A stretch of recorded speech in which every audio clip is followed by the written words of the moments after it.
time you walk into the room, got me feeling crazy, shot my heart boom boom. Any other boy would stare, but me I look away, cause you're making me scared. Trying not to breathe, 1, 2, 3.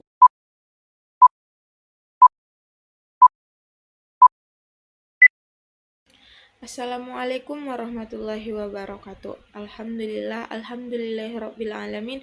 Wassalatu wassalamu ala asrofil anbiya'i wal mursalin wa ala alihi wa sahbihi ajma'in. Amma ba'd. Segala puji bagi Allah Subhanahu wa taala, Tuhan semesta alam yang telah memberikan kita berbagai nikmat, di antaranya nikmat iman, Islam, dan nikmat sehat walafiat, sehingga teman-teman atau hadirin sekalian dapat mendengarkan ceramah yang saya akan bawakan pada kesempatan kali ini. Salawat beserta salam mari kita senantiasa panjatkan kepada junjungan kita Nabi besar Muhammad Shallallahu Alaihi Wasallam beserta keluarga, sahabat, serta para pengikutnya di akhir zaman kelak. Hadirin yang dirahmati oleh Allah Subhanahu wa taala. Pada kesempatan yang berbahagia ini, izinkan saya menyampaikan sebuah ceramah singkat yang bertema menjaga lisan, menjaga kehormatan. Saudara sekalian, Allah Subhanahu wa taala telah menganugerahkan kepada kita berbagai nikmat yang tidak terhitung jumlahnya. Di antaranya nikmat terbesar itu ialah lisan kita.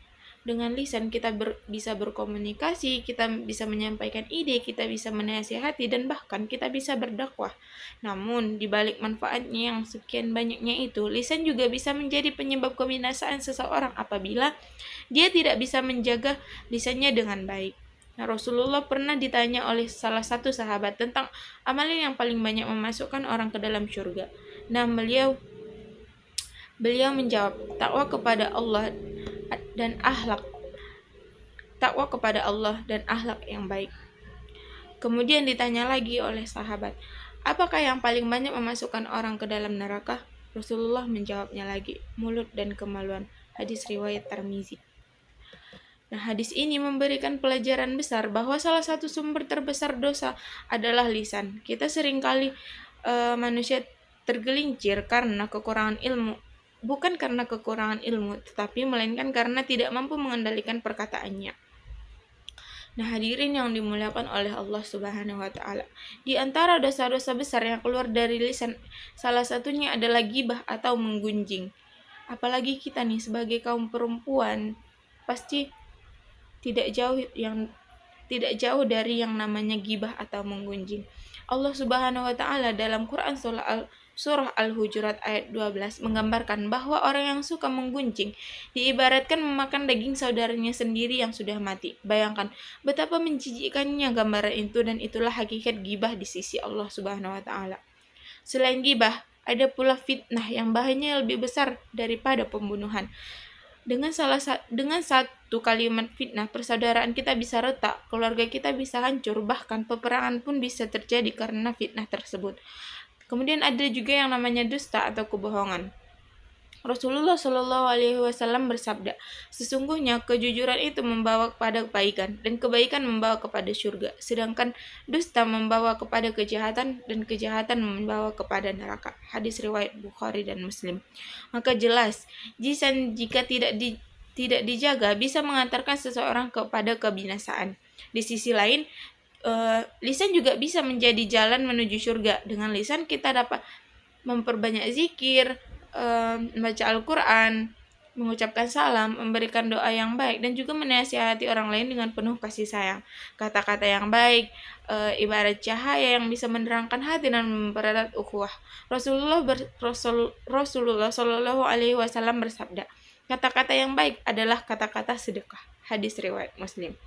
Nah, hadirin yang berbahagia, mari kita coba sama-sama renungkan betapa mudahnya bersedekah dengan lisan. Kita tidak perlu harta untuk bersedekah, cukup dengan ucapan yang lembut, doa yang tulus, atau sekadar menyapa dengan senyum dan salam. Semua itu Allah mencatat sebagai amalan kebaikan. Hadirin rahimakumullah. Bagaimana sih cara agar kita menjaga lisan? Nah, ada beberapa langkah yang bisa kita lakukan nih teman-teman. Yang pertama itu berpikir sebelum berucap. Jadi sebelum kita berucap itu kita tanyakan kepada diri kita sendiri, apakah jika aku mengatakan ucapan ini itu benar? Apakah ucapan ini bermanfaat? Apakah ucapan ini tuh baik. Nah, jika tidak, maka lebih baik kita diam. Kemudian cara yang kedua itu ada biasakan berkata jujur, karena kejujuran adalah cermin keimanan. Orang yang terbiasa berkata jujur akan dipercaya. Kemudian orang yang suka berbohong maka akan dijauhi. Jangankan kita suka berbohong, kita berbohong sekali saja, orang itu bisa langsung gak percaya sama kita. Kemudian yang ketiga ada hindari perkataan sia-sia. Seperti sabda Rasulullah Shallallahu Alaihi Wasallam, di antara tanda baiknya Islam seseorang adalah meninggalkan hal yang tidak bermanfaat baginya. Hadis riwayat Tirmizi. Yang keempat, ada gunakan lisan untuk berzikir dan berdoa. Nah, daripada kita menggunakan lisan kita untuk berbicara hal yang tidak berguna, lebih baik kita gunakan untuk beristighfar, bersolawat, atau membaca Al-Quran. Kemudian cara yang kelima yaitu menahan emosi. Nah, kita sering kali nih, lisan kita tergelincir saat marah, apalagi saat kita emosi, itu pasti kita sering mengeluarkan kata-kata yang tidak pantas atau kata-kata yang tidak sopan seperti itu. Maka biasakan menahan diri agar tidak menyakiti orang lain dengan ucapan kasar. Ketika kita marah atau kita sedang emosi, lebih baik kita itu diam saja daripada nanti ujung-ujungnya kita mengatakan kata-kata yang kasar sehingga kita menyakiti hati orang lain.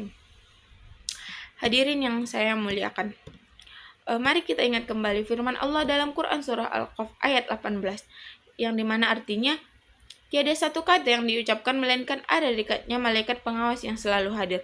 Nah, ayat ini itu menegaskan bahwa setiap kata yang keluar dari mulut kita akan dicatat oleh malaikat, baik itu yang baik dan buruk. Tidak ada satupun yang luput. Maka berhati-hatilah. Jangan sampai lisan kita itu menjadi penyesalan di hari akhir nanti. Saudara-saudara sekalian, kita ingin menjadi hamba Allah yang selamat dunia akhirat. Nah, salah satu jalannya adalah dengan menjaga lisan. Gunakanlah lisan kita untuk menebarkan salam, menyejukkan hati orang lain, mendoakan kebaikan, menyampaikan ilmu, dan juga berdakwah di jalannya Allah. Dengan begitu, lisan kita itu bukan hanya terjaga, tetapi lisan kita itu juga bisa menjadi jalan kita menuju keridhoannya Allah. Nah, hadirin yang dirahmati oleh Allah, mungkin demikian ceramah singkat yang bisa saya sampaikan. Semoga kita diberikan kekuatan untuk menjaga lisan kita, sehingga lisan kita hanya mengeluarkan kata-kata yang bermanfaat, menenangkan, dan membawa pahala. Mungkin cukup sekian, kurang dan lebihnya saya mohon maaf. Kepada Allah saya mohon ampun. Wabillahi taufiq wal hidayah. Wassalamualaikum warahmatullahi wabarakatuh.